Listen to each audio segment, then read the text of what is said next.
Hey everyone, a very good evening to all of you.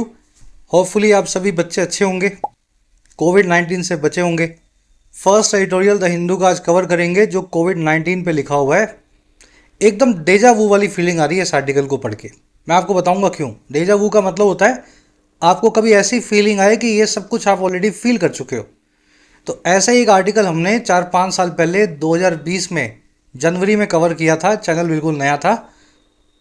Cover करने के कुछ दिनों बाद ही कोविड 19 जो है उसके लॉकडाउन्स लग गए और पूरी दुनिया में फैल गया। कुछ ऐसा ही इस आर्टिकल में भी देखने को मिलता है, लेकिन पैनिक करने जैसा कुछ भी नहीं है। इसी चीज़ को इस आर्टिकल में बताया हुआ है। चलिए बिना देरी के शुरू करते हैं। क्लास को एक लाइक और एक शेयर देना, चैनल को सब्सक्राइब करना, सब कुछ इस क्लास में बेसिक से किया जाता है। इंग्लिश का हर एस्पेक्ट हम हिंदी मीडियम वालों के हिसाब से कवर करते हैं।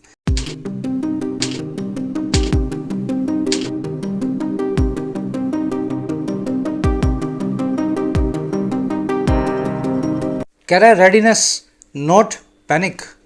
पैनिक का मतलब होता है अफरा तफरी, डर का और घबराहट का माहौल। रेडीनेस मतलब आपकी तैयारी, आपकी एकदम रेडी होने की अवस्था। कह रहा है जी तैयारी की ज़रूरत है रेडीनेस की, अफरा तफरी या घबराहट की ज़रूरत नहीं है। पैनिक को हमें नहीं होने देना है। क्यों नहीं होने देना भाई? रेडीनेस किस चीज़ के लिए? कह रहा है जी COVID 19 resurgence calls for better preparedness. कह रहे हैं ये जो कोविड नाम की बीमारी है, कोविड 19 नाम का जो वायरस है, इसकी जो रीसर्जेंस है, सर्ज का मतलब होता है किसी चीज़ का उठना, रीसर्जेंस यानी फिर से उठना। एक बार तो कोविड आया था, फिर चला भी गया, फिर से आ गया। कह रहे ये जो फिर से उठने का काम है कोविड के, कह रहे ये कॉल फॉर करता है, डिमांड करता है। और किस चीज़ के लिए ये डिमांड करता है? और बेहतर या बेटर तैयारी का, प्रिपेयर्डनेस का। पहले से हमें तैयार रहना अगर कैसा भी सिचुएशन खराब हो कोविड को लेकर के। रिसर्जेंस एक नाउन है, सब्जेक्ट का काम करेगा। सारे सब्जेक्ट्स आपको मिलेंगे ग्रीन कलर में। और कॉल्स फॉर इस नाउन की वर्ब है, सारी वर्ब्स आपको मिलेंगी पिंक कलर में। ग्रीन और पिंक को मेरे साथ पकड़ते हुए चलना आपको मैक्सिमम अंडरस्टैंडिंग के लिए हेल्प करेगा। प्रिपेयर्डनेस आपकी रेडीनेस है, आपकी तैयारी है। जल्दी से आगे बढ़ते हैं। इस आर्टिकल की आपको वोकैबुलरी दिखाता हूँ। 4-5 वर्ड्स शुरू में एक साथ भारी भरकम देख लोगे तो फिर इसको स्मूथली पढ़ सकोगे।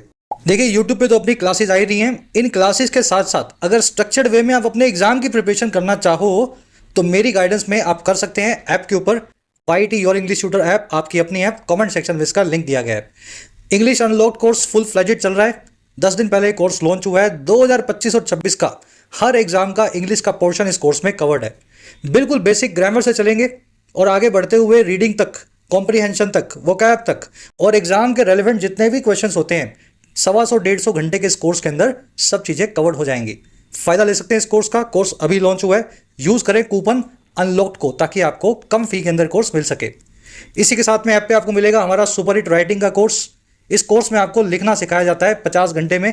सिर्फ काम की बात होती है 50 से 60 घंटे के अंदर किसी भी एग्जाम का राइटिंग का पोर्शन, डिस्क्रिप्टिव का पोर्शन आप यहाँ पे कवर कर सकते हैं। इस कोर्स के साथ साथ आपको मिशन UPSC कोर्स मिलेगा। सिविल सेवाओं के लिए अगर आप माइग्रेशन करना चाहें हिंदी से इंग्लिश में, ऐसे राइटिंग के लिए, प्रेसी के लिए, CSET के लिए, तो इस कोर्स की मदद से आप खुद को माइग्रेट कर सकते हैं टू इंग्लिश लैंग्वेज।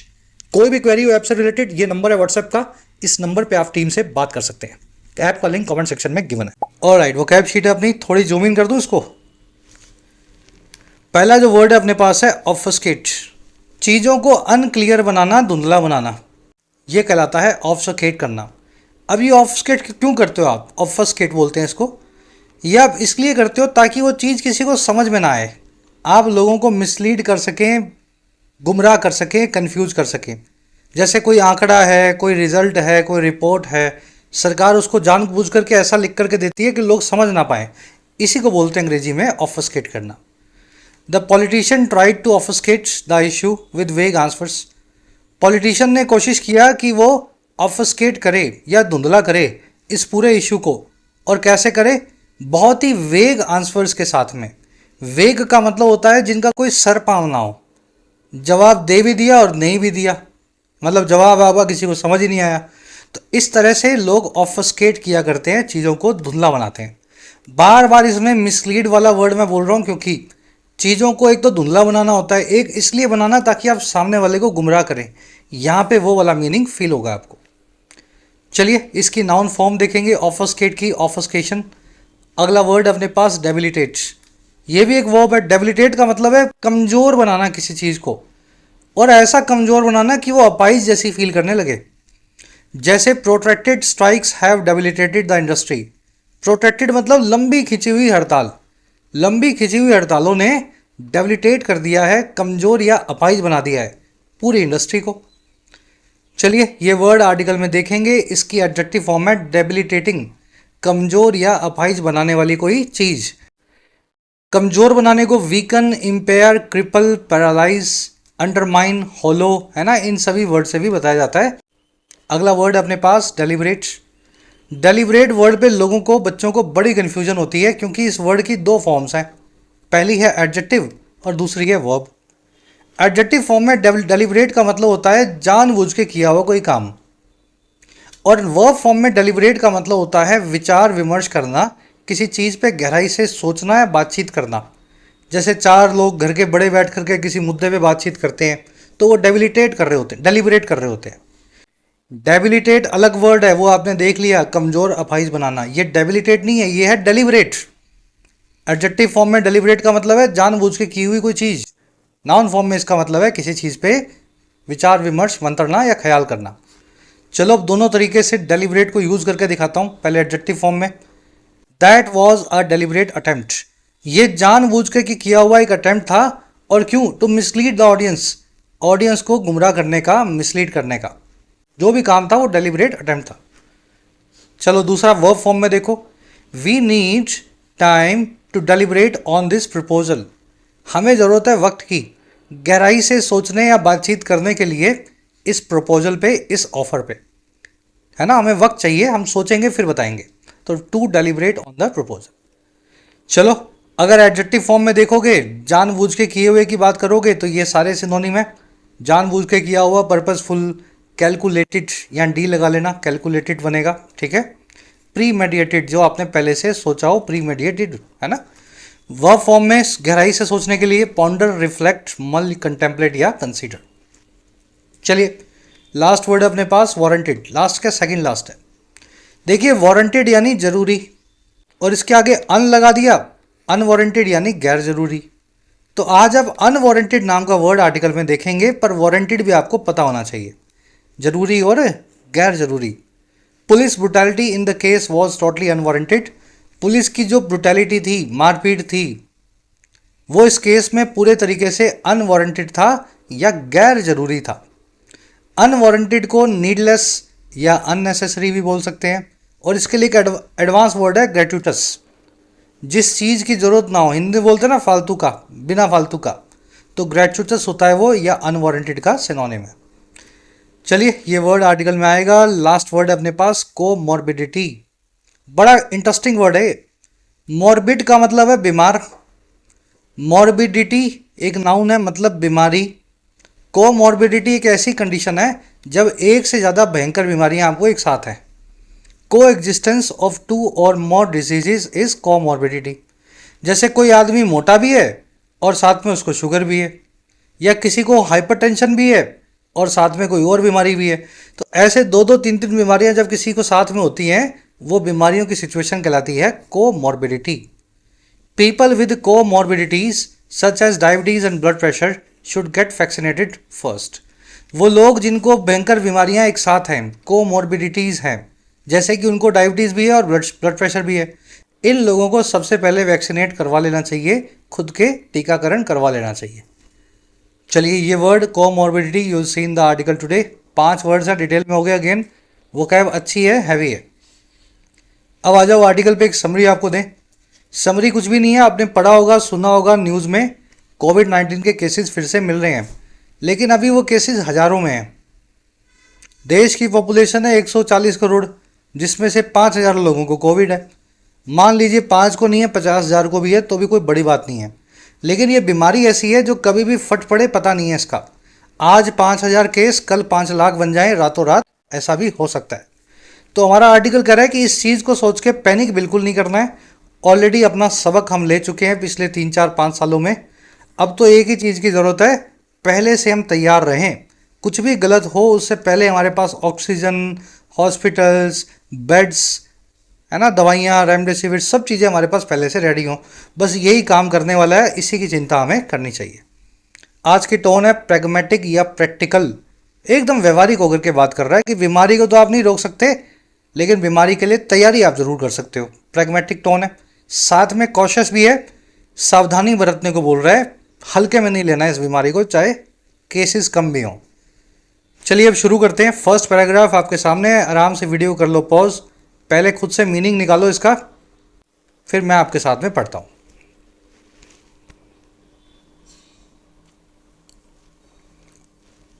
कह रहा है the lessons of the past should serve as a good guides, especially the learnings from the 3 years of कोविड-19। कह रहा है जो लेसन्स हैं, जो सबक हैं द पास्ट के यानी भूतकाल के, उन सभी को सर्व करना चाहिए या उन सभी को इस भूमिका को निभाना चाहिए। और किस चीज़ की सर्व करना है उनको? एक अच्छे गाइड के तौर पे या मार्गदर्शक के तौर पे। जो भी लेसन्स हमारे पास है वो हमारे अच्छे गाइड की तरह काम आने चाहिए, खास करके वो वाले स्पेशली जो लर्निंग्स या सबक हमें मिले 3 साल के कोविड-19 से 2020 से 2022 के बीच में। चलिए, लेसन सब्जेक्ट बनेगा, लेसन एक नाउन है, प्लूरल नाउन है, वर्ब है इसकी शुड सर्व। सर्व एज करना, किसी तौर पे अपनी भूमिका को निभाना। गाइड का मतलब होता है जो आपको गाइड करे, मार्गदर्शक। लर्निंग्स और लेसन एक ही बात है, सबक की बात करते हैं। सबक के लिए एक बहुत अच्छा वन वर्ड अंग्रेजी में हमारे पास, याद है कि नहीं? चलो नहीं याद तो नीचे लिखा हुआ है टेक अवे, ठीक है। किसी सबक को किसी चीज़ से जो निकलता है उसके लिए वन वर्ड है अपने पास, लेसन, लर्निंग या टेक अवे। कह रहे the countries covid dashboard has seen some activity in recent weeks and the total number since January 2025 of COVID cases is currently at 3,961।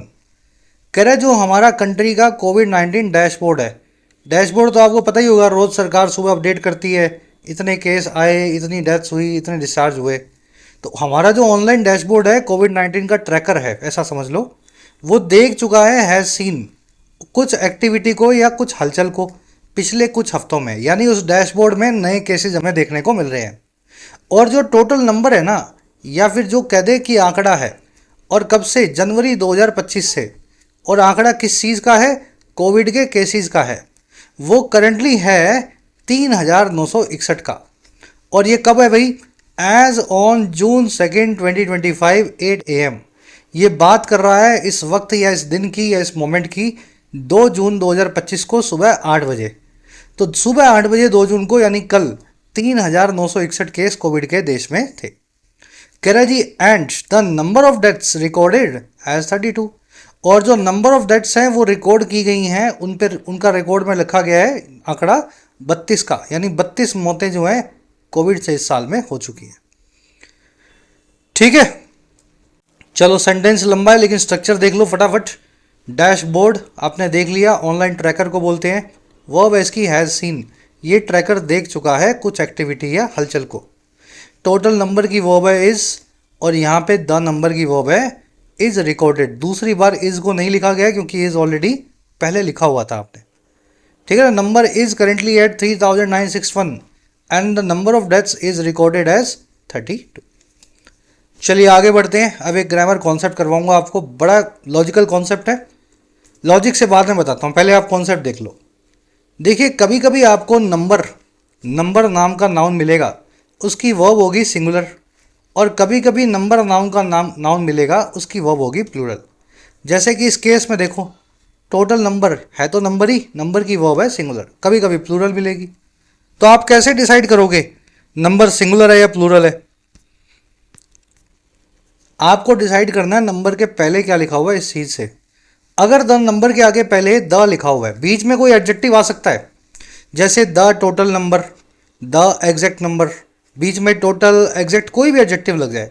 लेकिन अगर द नंबर लिखा हुआ है तब उस द नंबर को आपको एक प्लूरल नाउन देना है ऑफ के बाद में, और वर्ब देनी है सिंगुलर। लेकिन अगर अ नंबर दिया हुआ है द नंबर की जगह, फिर सुन लो, अ नंबर दिया हुआ है द नंबर की जगह, बीच में एडजेक्टिव कोई भी आ जाए, a high number, large number, कुछ भी, उसके बाद में प्लूरल नाउन देना है और प्लूरल वर्ब देनी है। ठीक है, कैसे पता लगेगा ये? द नंबर आया, नाउन तो प्लूरल ही आएगा ऑफ के बाद, देखो यहां भी ऑफ लगा हुआ है, ऑफ के बाद में नाउन क्या है? केसेस, प्लूरल है। चाहे द नंबर हो चाहे अ नंबर हो, नाउन तो प्लूरल ही आएगा ऑफ के बाद, लेकिन अ नंबर की वर्ब होगी प्लूरल, द नंबर की वर्ब होगी सिंगुलर। जैसे इस केस में द नंबर की वर्ब है सिंगुलर। अब ऐसा होता क्यों है? लॉजिकली समझो ना भाई, नंबर तो नंबर ही है, एक जगह प्लूरल एक जगह सिंगुलर। देखिए, द नंबर का मतलब होता है आंकड़ा या तादाद। ठीक है, ये एक नाउन की तरह काम करता है, सब्जेक्ट की तरह, क्योंकि ये सिंगुलर है इसलिए सिंगुलर वर्ब लेता है। लेकिन अ नंबर ऑफ, ये जो आप देख रहे हैं ना अंग्रेजी में, ये एक एडजेक्टिव है। अ नंबर ऑफ का मतलब है अ लॉट ऑफ, बहुत सारे। तो बहुत सारी जब कोई चीज़ें होती हैं तो वो अपने आप ही प्लूरल वर्ब लेती हैं। मैं आपको एग्जांपल्स के जरिए सिखाता हूं। The growing number of cars are causing traffic. जो बढ़ती हुई तादाद है कारों की, वो ट्रैफिक को कॉज कर रही हैं। स्ट्रक्चर क्या है? द प्लस में नंबर, बीच में एडजेक्टिव लगा हुआ है, ग्रोइंग का मतलब है बढ़ता हुआ, इसको भूल जाओ, ये लगाओ ना लगाओ छोड़ो इस बात को। लगा क्या हुआ आपके पास? The number. अब देखो, द नंबर का मतलब है आंकड़ा या तादाद, और द नंबर किसका है? कारों का होगा। कार नहीं लिख सकते, द नंबर ऑफ कार से लिखना पड़ेगा। एक ही कार है तो फिर ऐसा क्यों लिखोगे आप कारों की तादाद? कारें तो बहुत सारी होंगी तभी लिखोगे ना कारों की तादाद। तो द नंबर के बाद में ऑफ लगा के नाउन तो प्लूरल आया, लेकिन कारों की तादाद जो है ना वो ट्रैफिक को कॉज कर रही है, कारें नहीं कर रही। कारों की बड़ी तादाद जो है, तादाद यानी आंकड़ा, बड़ा आंकड़ा जो है वो ट्रैफिक को कॉज कर रहा है। तो तादाद के लिए, द नंबर के लिए वर्ब को मुझे सिंगुलर लिखना होगा। द नंबर ऑफ कार्स या growing number of cars is causing traffic.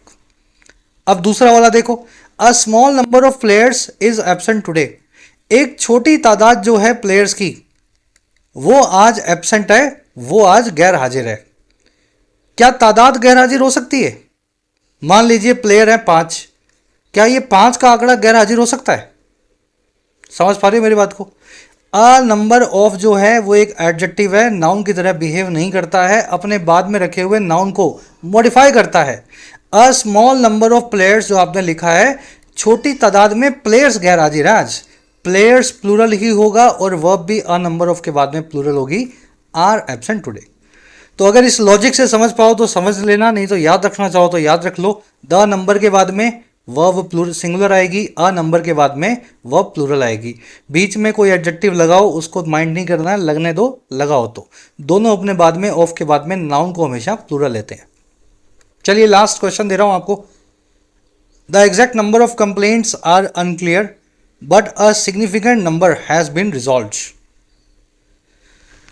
आराम से देखना, 2 एरर्स हैं इसमें, ढूंढो, कमेंट्स में डालना, आपको फीडबैक वहीं पे मिल जाएगा। बढ़े आगे? ठीक है, लॉजिकली समझाया मैंने आपको ये। आ जाओ नेक्स्ट पैराग्राफ पे। फिर भी समझ ना आया हो करो तो आप लिखा करो कमेंट सेक्शन में, सर यहाँ पे इस पोर्शन में मुझे कन्फ्यूजन है। कॉन्सेप्ट तो बार बार रिपीट होते ही हैं, फिर किसी क्लास में किसी और तरीके से समझाएंगे। कह रहा है जी, while a figure in thousands seem a bit alarming, it is still a small number in a country with a population of 1.4 billion। कह रहे वाइल यानी जहाँ, जो एक फिगर है, नंबर है, आंकड़ा है हजारों का, 3,900 केसेस का, वो फिगर सीम होता है, दिखाई देता है थोड़ा सा अलार्मिंग या थोड़ा सा चिंताजनक। अलार्मिंग यानी जो अलार्म को, अलर्ट को या चिंता को पैदा करे।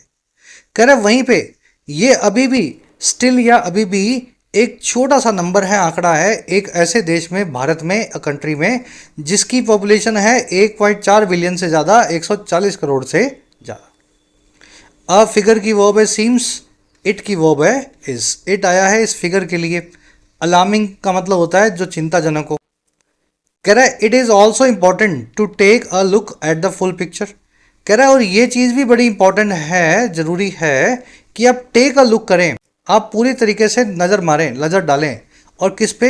पूरी पिक्चर पे, फुल पिक्चर पे। ठीक है ना, सिर्फ आंकड़े को मत देखो, पूरी पिक्चर को आप देखो, ये भी जरूरी है। कैसे? Not all states have had a day on day hike in numbers. testing positive for COVID.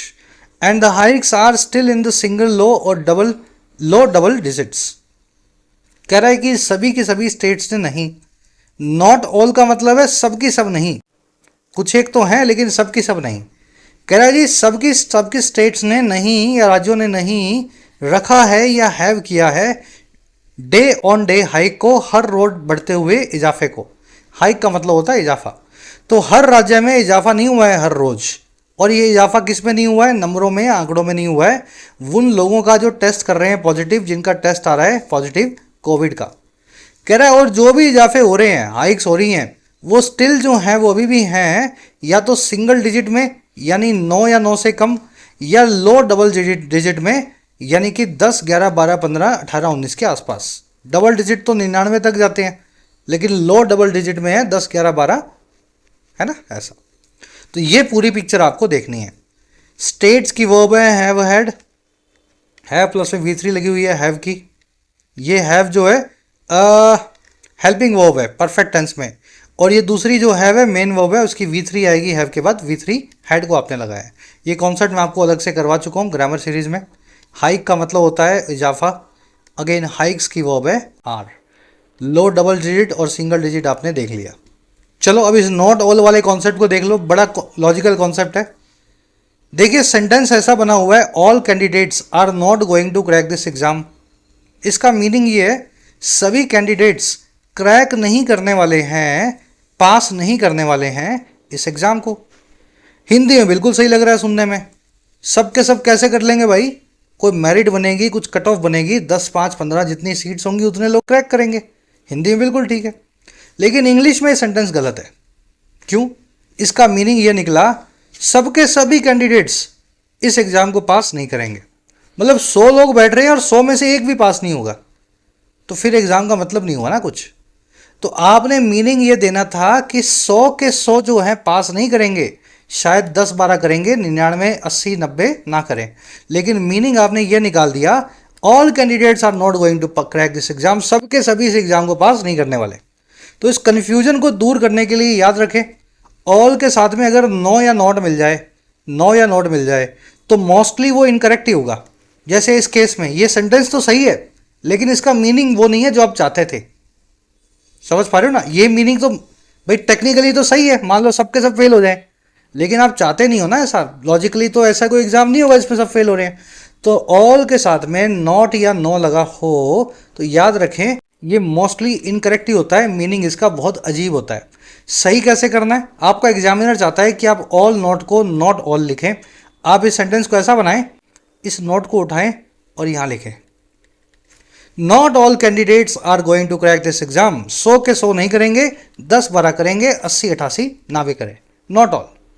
वैसे all apps are not safe to use, सारी की सारी ऐप्स यूज़ करने के लिए सेफ नहीं है। अगर सारी ही सेफ नहीं है तो फिर मैं यूज़ क्या करूँगा भाई? लॉजिकली बात गलत है, कुछ तो सेफ होंगी।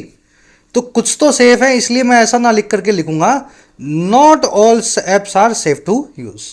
वैसे ही not all birds can fly, सबके सब पक्षी नहीं उड़ सकते, है ना। कुछ एक ऐसे भी होते हैं जो उड़ते हैं और कुछ एक ऐसे भी हैं जो नहीं भी उड़ते हैं। तो नॉट ऑल लिख करके आपने दोनों को अलग अलग बताया। तो भाई साहब ये कॉन्सेप्ट है और इसीलिए नॉट ऑल लगाया है। सबकी सब स्टेट ने one day on day hike नहीं दिखाया, कुछ एक ने दिखाया भी होगा। बढ़े आगे, चलो आज के क्विज में पूछा है कॉन्सेप्ट आपसे। नेक्स्ट पैराग्राफ आराम से रीडिंग दो इसको।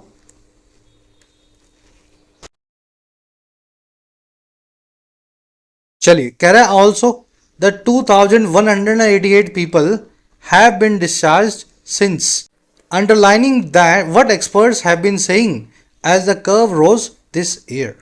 कह रहा है साथ ही साथ इतने सारे लोग जो हैं डिस्चार्ज भी हो गए हैं। भाई आज की डेट में 3900 लोगों को कोविड है, लेकिन 2188 लोग तो डिस्चार्ज हो गए ना, मतलब वहाँ से हॉस्पिटल से। तो लगभग 6000 लोगों को कोविड हो चुका है। तो कह रहे हैं साथ ही साथ इतने सारे लोग हॉस्पिटल से घर भी आ गए हैं कोविड से सही होके, जब से ये मामला शुरू हुआ है सिंस। और ये सारा काम हुआ है अंडरलाइन करते हुए, जोर डालते हुए उस चीज़ पे वट जो एक्सपर्ट जो हैं कहते आ रहे हैं, दे हैव बीन सेइंग। और कैसे कह रहे हैं? जैसे जैसे ये ग्राफ या कर्व रोज किया या ऊपर उठा इस साल कोविड का, और वो कह ये रहे हैं, कॉलम लगा के बताया है, that the variants causing infection now are Omicron sub variants, कि जो भी वेरिएंट्स हैं इस वायरस के अभी जो इन्फेक्शन को कॉज कर रहे हैं वो सारे के सारे ओमिक्रॉन के सब वेरिएंट हैं, उसी के ही अलग अलग प्रकार हैं, ओमिक्रॉन जो लास्ट में आया था। And that they are neither more transmissible nor do they cause worse disease than in the past. और साथ में ये भी कह रहे हैं कि ना तो वो ज़्यादा ट्रांसमिसिबल है, ज़्यादा फैलने वाले हैं, और ना ही वो कॉज करते हैं ज़्यादा खराब डिसीज़ को या बीमारी को, बजाय पास्ट के जैसा उन्होंने कॉज किया था। तो एक्सपर्ट्स तो पहले से ही कह रहे हैं कि घबराने की कोई दिक्कत नहीं है, इसमें चिंता की कोई बात नहीं है। लास्ट में जो आपने ओमिक्रॉन देखा था उसी ओमिक्रॉन के सब वेरिएंट्स हैं, ज़्यादा घातक भी नहीं है और ओमिक्रॉन से कम तेजी से ही फैलते हैं। चलिए, लंबा सेंटेंस है। पीपल की वर्ब है have been discharge, passive voice में पीपल को डिस्चार्ज कर दिया जा चुका है। एक्सपर्ट्स की वर्ब है have been saying, present perfect continuous tense में। कर्व का मतलब होता है ग्राफ, जैसे जैसे ग्राफ बढ़ने लगा इस साल कर्व रोज। वेरिएंट्स आप समझते हैं, अलग अलग टाइप्स या प्रकार, वर्ब है इनकी आर। दे की दो वर्ब्स हैं, पहली वर्ब है आर और दूसरी वर्ब है डू कॉज।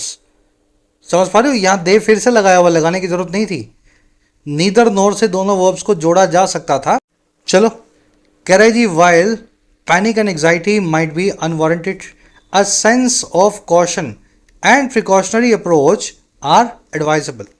कह रहे जहां पैनिक और एंग्जाइटी जो है, पैनिक होता है डर, एंग्जाइटी होती है चिंता, ये हो सकता है गैर जरूरी हो आज की डेट में।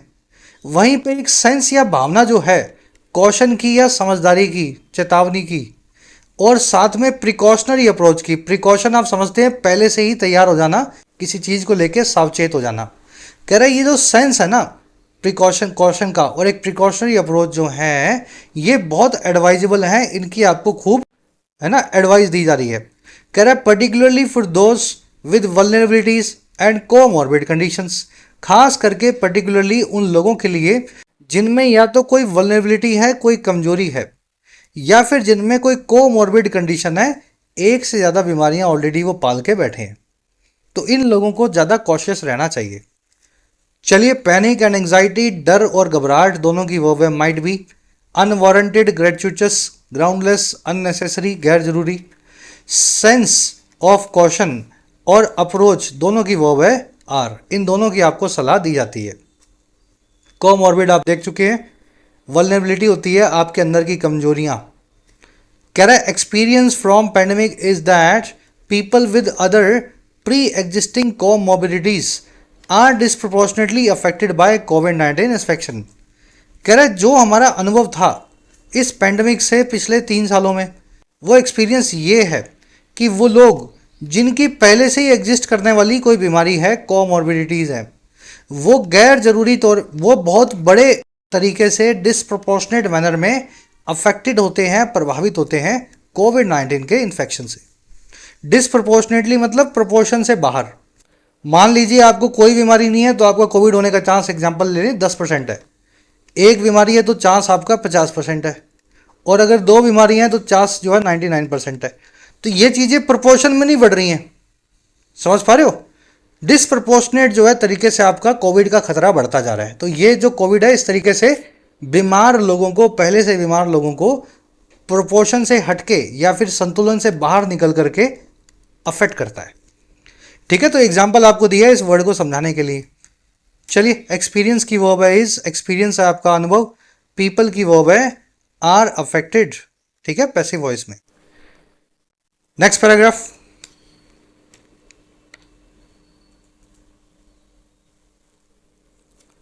चलिए, कह रहा है जी common comorbidities include hypertension, diabetes, cardiovascular disease, obesity, kidney disease and advancing age. खुद से रीडिंग जरूर दिया करो, है ना, मैं अगर बीच में टाइम ना दूं तो वीडियो को पॉज कर लिया करो। कह रहा है जो बहुत कॉमन साथ में रहने वाली बीमारियां हैं, कोमॉर्बिडिटीज हैं, उनमें ये सारी बीमारियां शामिल हैं। हाइपरटेंशन मतलब हाई बीपी, डायबिटीज़ यानी मधुमेह या शुगर, कार्डियोवास्कुलर डिसीज़ यानी दिल की बीमारियां, ओबेसिटी यानी मोटापा, किडनी डिजीज़ यानी खराब किडनी, और बढ़ती हुई एज भी एक बीमारी है। अगर आप 60 साल से ज़्यादा के हैं तो अब बाय डिफ़ॉल्ट बीमार ही होंगे, अंदर से बॉडी जो बूढ़ी हो चुकी है ना, एडवांसिंग एज है। चलिए कॉमॉर्बिडिटीज की वर्ब है इंक्लूड्स। कह रहा है people with these conditions must start masking up in public places and hand wash regularly. कह रहा है वो लोग जिनको ये कोई भी कंडीशंस हैं, जो बूढ़े हैं या बीमार हैं, उनको शुरू कर देना चाहिए मास्क अप करना, मास्क को ऊपर करना। मास्क अप करना यानी मास्क लगाना पब्लिक प्लेसेस में घर से बाहर निकलते हुए, और इनको हाथ भी धो लेने चाहिए, हैंड वॉश करना चाहिए बार बार regularly. Former World Health Organization chief scientist Soumya Swaminathan has said the recent immunity from the pandemic will stand in good state. कह रहे जो पुरानी या फॉर्मर वर्ल्ड हेल्थ ऑर्गेनाइजेशन या WHO की चीफ साइंटिस्ट थी, जिनका नाम है सौम्या स्वामीनाथन जी, इन्होंने भी ये कह दिया है हैज सेड। और क्या कहा है भाई, दैट लगा हुआ है यहाँ पे, लिखा नहीं हुआ, ओमिटेड किया हुआ है। उन्होंने ये कहा है कि हाल में जो इम्यूनिटी हमें मिली है, प्रतिरोधक क्षमता जो मिली है, एंटीबॉडीज़ जो मिली हैं, और कहाँ से, इस कोविड की बीमारी से, वो स्टैंड करेगी, वो खड़ी होगी अच्छी स्टेड में, अच्छी पोजीशन में। मतलब हमारी इम्यूनिटी बहुत अच्छी पोजीशन में है, वैक्सीन लगवा ली, कोविड हमें हो चुका है एक बार सभी को ऑलमोस्ट, तो इससे इम्यूनिटी हमारी अच्छी पोजीशन में है आज। कह रहा लेकिन बट अगेन, ये बात भी है but again, to take possible precautions including giving boosters और vaccine shots specially to vulnerable. इन्होंने ये भी कहा है फिर इस बात के साथ में कि हम टेक करें लें जो भी पॉसिबल या संभावित प्रिकॉशंस हैं, सावधानियां हैं, जिसमें शामिल है बूस्टर डोज देना या वैक्सीन के शॉट लगाना, खास करके उनको जो वल्नरेबल हैं, जो कमज़ोर हैं। तो ये बात इन्होंने साइंटिस्ट साहिबा ने कही है। स्वामीनाथन जी, इनकी वर्ब है सेड, सिंगुलर नाउन है, सिंगुलर वर्ब है। इन्होंने कहा है पहली बात तो ये कि इम्यूनिटी जो है वो स्टैंड करेगी, इम्यूनिटी की वर्ब है विल स्टैंड। स्टैंड का मतलब होता है प्लेस या पोजीशन। दूसरी बात इन्होंने ये कही है कि आप प्रिकॉशन लें, बूस्टर और वैक्सीन लगवाएं, और लगवाना उनको है जो वल्नरेबल हैं। वल्नरेबल का मतलब होता है कमज़ोर। सेकंड लास्ट पैराग्राफ है, फटाफट देख लो, सरकार के लिए इसमें सजेशंस मिलेंगे आपको। चलिए, कह रहा है this is where the government must step in as COVID vaccines और boosters are not available in most parts of the country, even urban centres. कह रहा है जी ये वही जगह है, दिस इज वेयर, जहां गवर्नमेंट को स्टेप इन करना होगा। स्टेप इन करना यानी एक कदम अंदर लेना, किसी मामले में अपनी दखल अंदाजी देना, उसमें अपनी हरकत दिखाना। यही वो एरिया है जहां सरकार को हरकत में आना होगा। कह रहा है क्योंकि एज कोविड की वैक्सीन या बूस्टर जो हैं वो अवेलेबल है ही नहीं, मुफ्त में बात हो रही है, अवेलेबल है ही नहीं ज़्यादातर कंट्री में, और यहाँ तक कि कहीं कहीं तो अर्बन सेंटर्स या शहरों में भी। कह रहा है India a signatory to the World Health Organization pandemic agreement must first ensure that stockpiles of vaccines and diagnostic kits are created and distributed across the country। कह रहा है भारत जो देश है ना, जो सिग्नेटरी भी है या साइन करने वाला भी है, साइन कर भी चुका है WHO के पैंडेमिक अग्रीमेंट को, जो अभी 10, 15, 20 दिन, महीना भर पहले हुआ था। कह रहा है भारत जैसा देश जिसने WHO का महामारी का जो अग्रीमेंट है उसको साइन कर लिया है, कह रहा है इसको सबसे पहले फर्स्ट सुनिश्चित करना होगा, पक्का करना होगा इस चीज़ को। और किस चीज़ को भाई, कि बड़े बड़े स्टॉक पाइल्स या भंडार जो हैं, स्टॉक पाइल्स क्या होता है, एकदम ढेरी भंडार। कह रहा है बड़े बड़े रिजर्व जो हैं, एक तो वैक्सीन के और दूसरा टेस्टिंग किट्स या डायग्नोस्टिक किट्स के, वो भंडार क्रिएट होते हैं देश में अलग अलग जगहों पे, और उनको बांटा भी जाता है पूरे देश में। तो ये काम हमें सबसे पहले करना है। इंडिया मस्ट इंश्योर, इंडिया को इंश्योर करना होगा। स्टॉक पाइल्स यानी रिजर्व भंडार, इसकी दो वर्ब्स हैं, they are created and they are distributed across the country, यानी पूरे देश में। कह रहा है both public and private sector hospitals must ensure that health infrastructure, particularly the availability of medical oxygen, adequate beds and healthcare personnel is in a state of readiness। अब कह रहा है दोनों को ही, पब्लिक हॉस्पिटल को भी और प्राइवेट हॉस्पिटल को, पब्लिक मतलब सरकारी, कह रहा है उनको भी ये इंश्योर करना ही होगा, पक्का करना होगा इस चीज़ को कि जो हमारा हेल्थ इंफ्रास्ट्रक्चर है हॉस्पिटल्स को बना लेकर के, इसमें क्या क्या चीज़ें आ गई, इसमें खास कर करके आ गई अवेलेबिलिटी, उपलब्धता सांस लेने वाली ऑक्सीजन की, मेडिकल ऑक्सीजन की, फिर एडिक्वेट या पर्याप्त तौर पे बेड्स, और पर्याप्त तौर पे पर्सनल। पर्सनल का मतलब होता है लोग, डॉक्टर्स की बात हो रही है, हेल्थ केयर पर्सनल की। कह रहा है ये सब के सब एक स्टेट या अवस्था में है तैयारी की, रेडीनेस की। तो ये भी हमें हॉस्पिटल्स को देखना है कि सब चीज़ें बराबर तौर पे अवेलेबल हैं। चलिए हॉस्पिटल्स की वर्ब है मस्ट इंश्योर, हेल्थ इंफ्रास्ट्रक्चर की वर्ब है इज, एडिक्वेट यानी पर्याप्त। लास्ट पैराग्राफ आ जाओ, बहुत छोटा सा पैराग्राफ है ये। चलिए, कह रहे another scenario that must be avoided at all cost is deliberate obfuscation of data on true numbers on infections or deaths as during the pandemic। कह रहा है जी एक और दूसरा सिनेरियो है जिसको अवॉइड किया जाना चाहिए, must be avoided, passive voice लगा के। और कैसे करना है अवॉइड? एट ऑल कॉस्ट, हर कीमत पे। कह रहा है वो सिनेरियो कौन सा है, वो इज ये है, और वो है डेलिब्रेट ऑफस्केशन। डेलिब्रेट यानी जानबूझ के किया हुआ, एडजेक्टिव है डेलिब्रेट। ऑफस्केशन है मतलब चीज़ों को छुपाना ताकि लोगों को गुमराह कर सके। कह रहे जानबूझ करके गुमराह करने वाला जो छुपाने का काम है, डेटा को जो है सही आंकड़ों पे, ट्रू नंबर्स पे, एक तो इन्फेक्शंस का और दूसरा डेथ्स का, जैसा कि ड्यूरिंग द पेंडेमिक हुआ भी था 2020 से 2022 के बीच में सरकार ने किया भी था। तो ये काम इस बार हमें पूरे तरीके से अवॉइड करना है, डेटा को छुपाना बिल्कुल नहीं है। सिनेरियो की वर्ब है is, scenario is this that आया, सिनेरियो के लिए वर्ब है इसकी पैसिव में मस्ट बी अवॉइडेड। अवॉइड करना, किसी चीज़ से बचना। एट ऑल कॉस्ट यानी हर कीमत पे। ऑफस्केशन चीज़ों को छुपाना। डेलिब्रेट यानी जानबूझ करके, प्री मेडिटेटेड तरीके से। कह रहे जी instead transparency and efficiency must guide both the centre and the state this time. कह रहे जी बजाय इसके, एक तो जो क्लैरिटी है, पारदर्शिता है, ट्रांसपेरेंसी है, और दूसरा कुशलता है, काम करने की एफिशिएंसी है।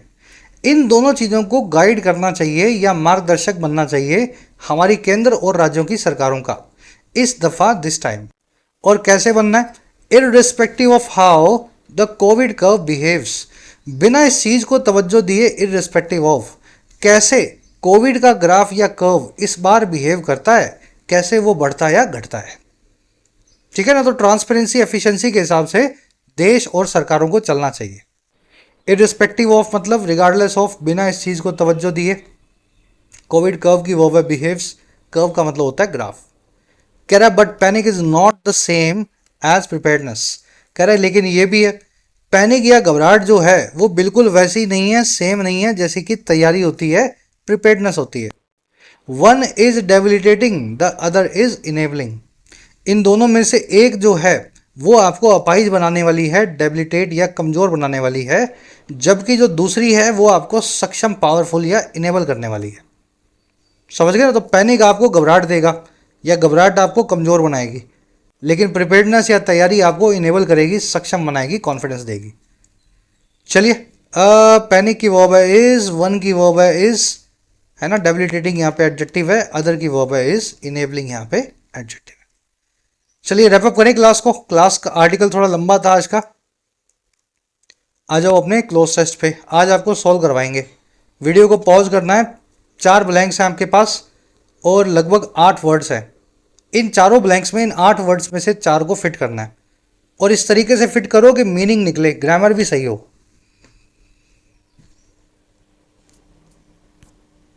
चलो करवा दें इसको, खुद से ट्राई देना। पहले इन सारे वर्ड्स की तासीर देख लो, क्या क्या काम करते हैं। अंडरलाइन एक वर्ब है, इसका मतलब होता है किसी चीज़ को पे जोर देना। स्टॉक पाइल यानी ढेरी एक नाउन है। ऑफस्केट एक वर्ब है, चीज़ों को धुंधला करना। डेबिलिटेट एक वर्ब है, किसी को कमज़ोर, अपाहिज बनाना। स्टेप इन एक फ्रेजल वर्ब है, वर्ब का ही काम करेगी, बीच बचाव करना, है ना, हरकत में आना। स्टेड एक नाउन है, स्टेड का मतलब है पोजीशन या प्लेस। डेलिब्रेट एक वर्ब भी है, एक एडजेक्टिव भी है। वर्ब फॉर्म में इसका मतलब होता है सोचना, विचार करना। एडजेक्टिव फॉर्म में इसका मतलब होता है जानबूझ के किया हुआ। ग्रेचुटस एक एडजेक्टिव है, इसका मतलब है गैर जरूरी, बिना मतलब का। अब देखते हैं इनमें से अपने को वर्ड कौन कौन से कहाँ कहाँ फिट बैठ रहे हैं। In times of crisis clear communication is key. Crisis के वक्त में साफ जो बातचीत है, कम्युनिकेशन है, वो सबसे जरूरी चीज़ है, की है। कैसे है वो? कह रहा है any attempt to dash facts will only create panic. कोई भी अटेम्प्ट अगर आपने किया फैक्ट्स को ऐसा करने का वो सिर्फ पैनिक को या घबराहट को ही क्रिएट करेगा। अब मुझे बताओ टू के बाद में क्या लिखें। टू के बाद में इसका ऑब्जेक्ट आएगा, अटेम्प्ट है इस काम को करने का, समझ गए ना। ऑब्जेक्ट आएगा मतलब एक वर्ब आएगी, टू इन्फिनेटिव आएगा, तो यहाँ पे आपको वर्ब की जरूरत है और उस वर्ब का ऑब्जेक्ट है फैक्ट्स। तो कोशिश क्या होगी, आपको फैक्ट्स को क्या करोगे आप भाई साहब फैक्ट्स को छुपाओगे, लोगों के सामने लाने से बचाओगे। तो कोई भी अटेम्प्ट जो है लोगों को गुमराह करने का, फैक्ट्स को छुपा के यहां पे आप लिखेंगे टू ऑब्फस्केट। तो वो जो अटेम्प्ट है, कोशिश है, वो पैनिक को क्रिएट करेगी। तो यहां पे ऑब्फस्केट आ गया, वर्ब चाहिए थी। नेक्स्ट बढ़ो। कह रहा है while some disruptions are unavoidable authorities must dash quickly. कह रहा है जहां कुछ डिसरप्शंस जो हैं, डिस्टर्बेंस जो हैं, वो अनअवॉइडेबल हैं, कभी कभी इंफॉर्मेशन ऊपर नीचे आएगी। कह रहा है वहीं पे अथॉरिटीज़ को, सरकार के लोगों को मस्ट करना ही चाहिए इस काम को। और वो काम क्या है, जो भी काम है उसको करना चाहिए और क्विकली करना चाहिए। मस्ट एक मॉडल वर्ब है, मॉडल अपने बाद में वर्ब की बेस फॉर्म लेती है, यानी यहाँ भी वर्ब आएगी। वर्ब थी एक डेबिलिटेट, एक वर्ब थी ऑब्फस्केट, एक वर्ब थी स्टेप इन या वर्ब थी अंडरलाइन। तो अंडरलाइन तो कर नहीं रहे हम यहाँ पे, अथॉरिटी को किसी चीज़ पे जोर तो देना नहीं है। अथॉरिटीज़ को फटाफट स्टेप इन करना है, हरकत में आना है। और कैसे आना है, क्विकली आना है। थोड़ी बहुत गड़बड़ होगी इन्फॉर्मेशन में, लेकिन जब भी हो सरकार के लोगों को फटाफट हरकत में आना चाहिए। तो यहाँ पे वर्ब आएगी मस्ट स्टेप इन क्विकली। अच्छा, और क्या करना चाहिए इनको, कर्व करना चाहिए, कंट्रोल करना चाहिए हार्म को। और हार्म कैसी है, इस टाइप की है। नाउन हार्म के लिए एक एडजेक्टिव आपको चाहिए। एडजेक्टिव है डेलिब्रेट, ग्रेचुटस, बस दो ही हैं। ग्रेचुटस का मतलब होता है बिना बात की, डेलिब्रेट यानी जानबूझ के की गई। तो अथॉरिटीज़ को कंट्रोल करना है ऐसी हार्म को, ऐसे नुकसान को जो या तो बिना बात का हो या जानबूझ के किया हो। यहाँ पे दोनों ही फिट बैठ रहे हैं, हार्म के आगे ये दोनों एडजेक्टिव फिट बैठ रहे हैं। चौथा देख लेता हूँ, फिर मैं इन दोनों में से एक डिसाइड करूँगा। Every action must be dash not reckless और मेयरली रिएक्टिव। हर एक एक्शन को ऐसा होना ही चाहिए, इस टाइप का होना ही चाहिए, ना कि वो रेकलेस या केयरलेस हो या फिर सिर्फ रिएक्टिव हो, प्रतिक्रिया में दिया गया हो। आपका हर एक्शन डेलिब्रेट होना चाहिए, सोचा समझा होना चाहिए, केयरफुल तरीके से। डेलिब्रेट नाम का एडजेक्टिव यहाँ फिक्स होगा, है ना। एक्शन डेलिब्रेट होना चाहिए, क्योंकि रेकलेस से बिल्कुल उल्टा क्या होता है, डेलिब्रेट होता है। तो यहाँ पे डेलिब्रेट आएगा। और अगर यहाँ डेलिब्रेट आएगा तो भाई साहब थर्ड में डेलिब्रेट नहीं आ सकता, थर्ड में ग्रेचुटस आएगा। बिना बात के नुकसान से अथॉरिटीज को बचाना चाहिए सभी को। दे शुड कर्ब ग्रेचुटस जो है। हाँ, तो थोड़ा लॉजिक लगा करके सॉल्व करने वाला है। मेंस लेवल का क्विज था, होपफुली आपको अच्छा लगा होगा। चलो नेक्स्ट पे आ जाओ। हॉस्पिटल्स को इंश्योर करना है बेड अवेलेबिलिटी और ऑक्सीजन को। इस बात के पीछे क्या अजम्पशन था, क्या कहना चाह रहा था ऑथर। इससे ये कहना चाह रहा है कि अगर शॉर्टेज पहले से हो तो फिर ऐसी डेथ्स होती है जो प्रिवेंटेबल होती है, जिनको आप रोक सकते थे। अगर शॉर्टेज ना होती तो डेथ ना होती, ऑक्सीजन टाइम पे मिल जाती। तो ये कहना चाह रहा है, शॉर्टेज अगर पहले से ही होगी, फिर कोविड आएगा तो ऐसी डेथ्स जरूर हो सकती हैं। चलो नेक्स्ट पे आओ। कह रहा है जी but panic is not the same as preparedness. इस बात के पीछे या इस बात को कैसे समझाया जा सकता है, इस बात का क्या मतलब है।